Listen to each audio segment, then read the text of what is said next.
হরে কৃষ্ণ। 31 জুলাই 2024 এবছর কামিকা একাদশী ব্রত পালনের দিন। কামিকা একাদশী ব্রত কথা ব্রহ্মবৈবর্ত পুরাণে যুধিষ্ঠির শ্রীকৃষ্ণ সংবাদে বর্ণনা করা আছে।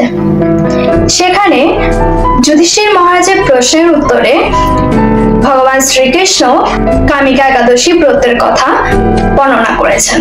ভগবান শ্রীকৃষ্ণ বললেন, প্রাচীনকালে দেবর্ষি নারদ ব্রহ্মাজির কাছে কিছু প্রশ্ন নিয়ে উপস্থিত হন।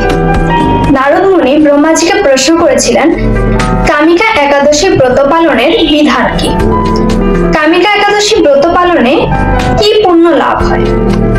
এই প্রশ্নের উত্তরে ব্রহ্মাজি বললেন, কামিকা একাদশীর ব্রত মাহাত্ম্য শ্রবণ করলে বাজপেয় যজ্ঞের ফল লাভ হয়। কামিকা একাদশী ব্রতের দিন ভগবান শ্রী বিষ্ণুর পূজা আবশ্যক।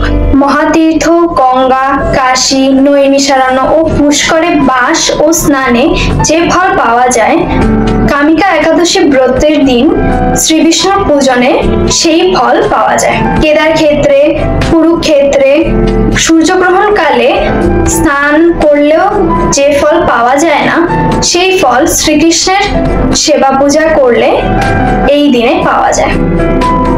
কামিকা একাদশী ব্রত পালন করলে ভক্তি লাভ হয়।